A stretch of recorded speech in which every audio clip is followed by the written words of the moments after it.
Welcome back, everyone. If you're still with us, congratulations.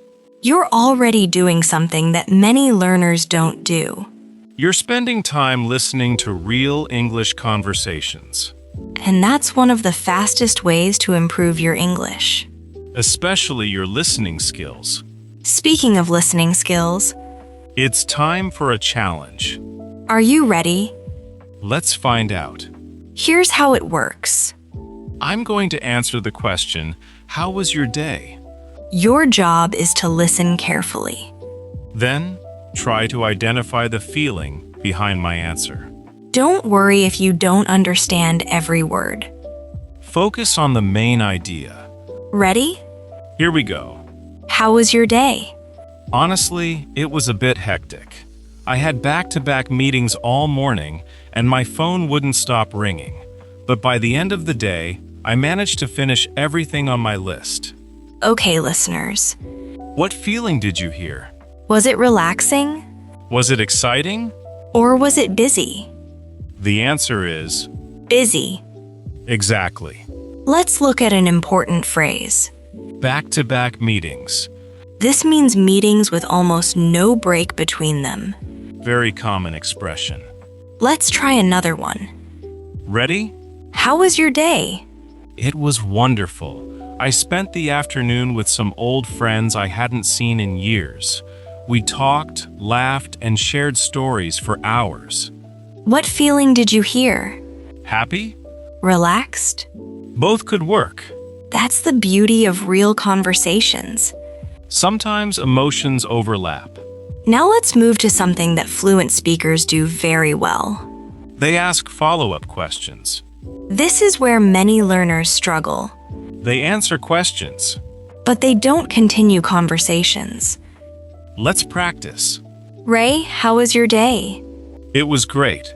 I spent the afternoon at the park, A beginner might stop there. but a stronger speaker asks something back. For example, How about you? or, What about your day? or. Did you do anything interesting today? These simple questions make a huge difference. They show interest, They keep conversations alive. and they make you sound more natural. Let's do a family conversation. Good idea. Imagine a mother talking to her son after school. Ready? Hi, how was your day? It was pretty good. What was the best part? We played a game in class, and my team won. That sounds fun. It was. Did anything difficult happen? Yes, I had a math test. How do you think you did? Better than I expected. Excellent. Notice how the conversation keeps moving. Because good questions create good conversations. Let's do another example. This time, two friends. Perfect. Hey Ray, how was your day? Honestly, it was exhausting. Oh no. Why? I woke up late, rushed to work, and spent most of the day solving problems. Sounds stressful. It definitely was. What's the first thing you're going to do when you get home? Eat dinner and do absolutely nothing. That's my plan. Very relatable. Many listeners probably understand that feeling. Here's something important. Not every answer has to be positive. That's true. Some learners think they should always say, My day was great. "My day was wonderful." My day was amazing. Real life doesn't work that way.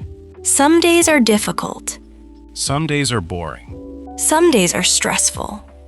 And that's perfectly normal. Learning how to talk about difficult days is just as important as learning how to talk about good days. Let's learn a few useful expressions. Expression number 1. It was one of those days. Native speakers use this a lot. Example. How was your day? It was one of those days. Meaning? Everything seemed to go wrong. Expression number 2. I can't complain. Very common. Example. How was your day? Pretty good. I can't complain. This means things were okay, Maybe not perfect. but not bad either. Expression number 3. It could have been worse. Another useful phrase. Example. My flight was delayed and it rained all afternoon, but it could have been worse. Excellent. Let's challenge our listeners again. This time, we're going to give 3 situations. You choose an answer. Situation 1. You finished an important project. How was your day? Maybe you say, It was productive. I finally finished a project I've been working on all week. Situation 2. You spent the day resting at home. How was your day? It was relaxing. I stayed home, watched movies, and took a long nap. Situation 3. You missed your bus, lost your keys, and got caught in the rain. How was your day? It was one of those days. Exactly. You can already hear how much more natural these answers sound. And the more you practice them, the easier they'll become. Before we finish today's lesson, let's talk about something many learners never hear. English fluency is not about speaking perfectly. It's about communicating effectively. If someone understands your message, you're succeeding. Of course, we should continue improving. We should learn new vocabulary. We should correct mistakes, But don't wait for perfect English before speaking. because perfect English doesn't exist. Even native speakers make mistakes. Every day. Sometimes every hour. That's true. The goal is progress. Not perfection. Let's do one final challenge. Grab a notebook. Or open the Notes app on your phone. Answer this question. How was your day? Use at least 4 sentences. Include one feeling. Include one activity. Include one detail. And finish with a question. Here's an example. My day was pretty productive. I spent most of the morning studying English and working on a project. In the afternoon, I talked with a friend and learned something new. How about your day? That's a complete answer. And it's the kind of answer that starts real conversations. We'd love to see your answers in the comments. Don't be shy. Don't worry about mistakes. Just write. Practice is how confidence grows. And confidence is how fluency grows.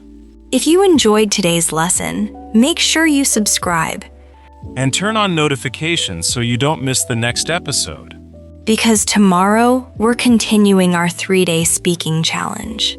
With another everyday question that confuses English learners around the world. What did you do last weekend? It sounds simple. But many learners make the same mistake again and again. We'll show you how to answer naturally, How to tell stories, how to use the past tense confidently. and how to sound more fluent in everyday conversations. So don't miss it. Thank you for spending this time with us today. We hope you've learned something useful. Keep practicing. Keep listening. Keep speaking. And remember, Every conversation is an opportunity to improve. we'll see you in the next episode. Hi, everyone. Take care and keep growing your English every day.